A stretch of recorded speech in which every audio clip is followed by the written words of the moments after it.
আসসালামু আলাইকুম, কি অবস্থা সকলের? আশা করি সবাই ভালো আছেন। বরাবরের মতো আবারও নতুন একটা ভিডিও নিয়ে হাজির হয়ে গেলাম আজকে। ভিডিও থাম্বনেল দেখে হয়তো বা বুঝতে পারছেন যে আজকে আমি আসলে কোন টপিক নিয়ে আলোচনা করতে যাচ্ছি। আজকে আমি আসলে মূলত কথা বলবো 2025 সালে ক্রোয়েশিয়াতে কি কি ধরনের পরিবর্তন নিয়ে আসতেছে। সব থেকে গুরুত্বপূর্ণ যে বিষয়টি সেটা হচ্ছে 2025 সালে আপনারা জানেন যে ক্রোয়েশিয়ার নতুন একটা ঘোষণা আসছে যে আগে ক্রোয়েশিয়াতে আপনার 1 বছরের জন্য টিআরসি কার্ড প্রদান করে থাকতো। তো 2025 সাল থেকে এটা পরিবর্তন হতে যাচ্ছে যে এখন থেকে ক্রোয়েশিয়াতে আপনার 3 বছরের জন্য টিআরসি কার্ড প্রদান করা হবে। আর বর্তমানে যে জিনিসটা চলতেছে সেটা হচ্ছে ক্রোয়েশিয়াতে কোম্পানি বেসড হচ্ছে টিআরসি কার্ডগুলা ইস্যু হতো, অর্থাৎ আপনি যেই কোম্পানির মাধ্যমে আবেদন করতেন বা আপনার জন্য যেই কোম্পানি ওয়ার্ক পারমিট ইস্যু করতো সেই অনুপাতে হচ্ছে যে আপনার টিআরসি কার্ড আসতো। কিন্তু 2025 সালে যেটা হতে যাচ্ছে, অর্থাৎ আপনার কোম্পানি থেকে আপনি যে ওয়ার্ক পারমিটটা পাবেন সেটার আলোকে হচ্ছে যে আপনার টিআরসি কার্ডটা হবে না। সেটা হচ্ছে যে এখন থেকে সেটা 2025 সাল থেকে সেটাকে প্রোভাইড করবে হচ্ছে ক্রোয়েশিয়ান গভর্নমেন্ট থেকে, অর্থাৎ এটা আপনাকে সরকারিভাবে 3 বছরের জন্য দিয়ে থাকবে, যেটা কিনা সেন্ট্রাল ইউরোপে দিয়ে থাকে, অর্থাৎ ইতালি, ফ্রান্স, জার্মানি, পর্তুগাল যে ধরনের টিআরসি কার্ডগুলো প্রোভাইড করে থাকে সেই ধরনের টিআরসি কার্ড আপনাকে প্রোভাইড করবে। এতদিন যে জিনিসটা আমরা ফরেন এমপ্লয়ি হিসাবে যে ধরনের প্রবলেমগুলো আমরা ফেস করতাম, চাইলে আমরা যখন আমাদের কোম্পানি থেকে জব ছেড়ে দিই সেই ক্ষেত্রে কোম্পানি যখন আমাদের ওয়ার্ক পারমিটটা ক্যান্সেল করে দেয় তখন হচ্ছে যে আইডিটা ক্যান্সেল হয়ে যায়, অর্থাৎ সেক্ষেত্রে আমরা অবৈধ হয়ে যাই। কিন্তু নতুন নিয়ম যে পরিবর্তনটা আসতেছে এতে করে দেখা গেছে যে কোম্পানিতে যদি আপনার কোনো কারণে ভালো না লাগে অথবা আপনার যদি তাদের টার্ম অ্যান্ড কন্ডিশনগুলো যদি আপনি আপনার যদি ভালো না লাগে সেই ক্ষেত্রে আপনি কি করতে পারেন, জবটা ছেড়ে দিতে পারেন এবং অন্য একটা কোম্পানিতে গিয়ে আপনি জব করতে পারেন। এই ক্ষেত্রে আপনাকে নতুন টিআরসির প্রয়োজন হবে না অথবা ওয়ার্ক পারমিটেরও প্রয়োজন হবে না। সেই ক্ষেত্রে আপনি শুধু একটা জব কন্ট্রাক্টের মাধ্যমেই হচ্ছে যে আপনি কাজ শুরু করতে পারবেন অন্য কোম্পানিতে গিয়ে। নতুন করে আবার টিআরসি কার্ডের জন্য আপনার কোনো রকমের কোনো হ্যাসাল নিতে হবে না।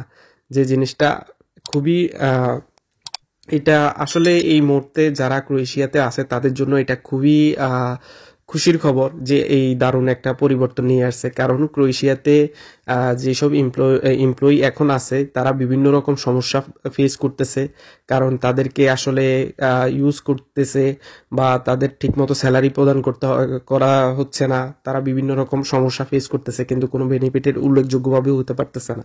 তো এখন যে জিনিসটা হচ্ছে, এখন তুলনামূলকভাবে এমপ্লয়ি ফ্রেন্ডলি যা কিছু হচ্ছে এখন এমপ্লয়ি ফ্রেন্ডলি হতে যাচ্ছে, যেটার জন্য মানুষ আস্তে আস্তে ক্রোয়েশিয়ার প্রতি আরো বেশি ইন্টারেস্ট জাগবে। তবে এক্ষেত্রে আর একটা সমস্যাও হতে পারে, সেটা হচ্ছে যে ভিসা রেশিওটা সামনে হয়তো বা আরো কমে যাবে।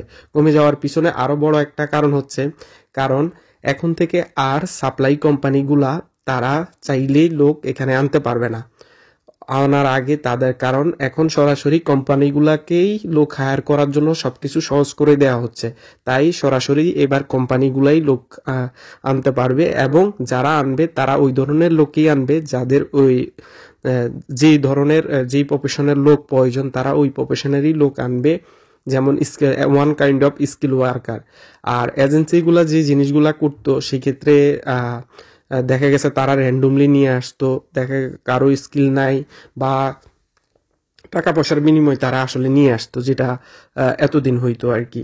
তো এখন থেকে এই জিনিসটার হার কমে যাবে, এখন অনেক যাচাই বাছাই করেই তারা হচ্ছে যে কর্মী আনবে। আর আরো একটা জিনিস কি, সেটা হচ্ছে আপনার এই টিআরসি কার্ডটা হওয়ার পরে আরো কিছু অপরচুনিটি আছে, সেটা হচ্ছে আপনার চাইলে আর এই টিআরসি কার্ডের সাথে এমপ্লয়ারের কোনো কানেকশন থাকবে না।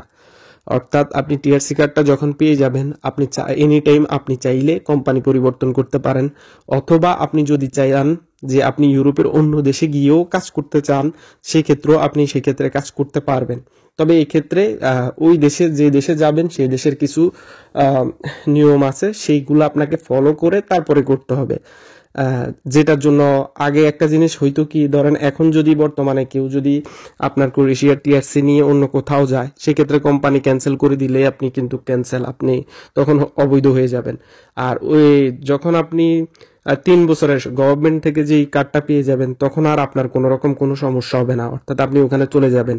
ওয়ান কাইন্ড অফ আপনি যদি ম্যানেজ নাও করতে পারেন, লিগালি যদি নাও করতে পারেন, ইলিগালিও আপনি গিয়ে জার্মানিতে, অস্ট্রিয়াতে বা অন্যান্য ইউরোপিয়ান আরো যেসব কান্ট্রিগুলো আছে ওইগুলাতে যে আপনি কিন্তু ক্যাশ জব যেগুলো আমরা বলে থাকি সেগুলো আপনি করতে পারেন। যদি ভালো স্যালারিতে আপনি ওইগুলো ম্যানেজ করতে পারেন তাহলে আপনি গিয়ে করতে পারেন, এক্ষেত্রে কোনো রকম কোনো সমস্যা হবে না, যদি না আপনি ওইখানে পুলিশ টুলিশের কাছে ধরা পড়েন বা ওই ধরনের কোনো অকারেন্স না ঘটে, সেক্ষেত্রে আপনি কিন্তু কাজ করতে পারবেন। এটা হচ্ছে যে ক্রোয়েশিয়ার নতুন আপডেট। আর ভিসা সংক্রান্ত বেশ কিছু আরো পরিবর্তন আসবে, সেগুলা নিয়ে আমি অন্য একটা সময় আপনাদের জন্য ভিডিও বানাবো।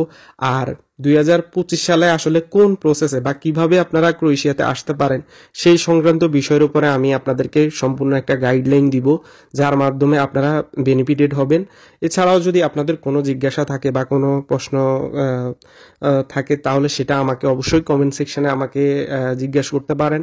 এছাড়াও আমার ফেসবুক পেজ থেকে আমাকে সরাসরি হচ্ছে মেসেজ দিতে পারেন। আর যা আমি বরাবরই বলে থাকি, আমি শুধু তাদেরকেই রিপ্লাই দিই যারা হচ্ছে যে আমার চ্যানেলটা সাবস্ক্রাইব করেন, ভিডিওতে লাইক কমেন্ট করেন, শুধু তাদেরকেই আমি হচ্ছে যে রিপ্লাই দিই। আর যারা শুধু এমনিই কমেন্ট করেন, চ্যানেল সাবস্ক্রাইব করেন না, পেজে লাইক দেন না, তো তাদেরকে আমি আসলে রিপ্লাই দিই না। তো আজকের ভিডিও এই পর্যন্ত, নেক্সট অন্য কোনো একটা টপিক নিয়ে কথা হবে। ধন্যবাদ।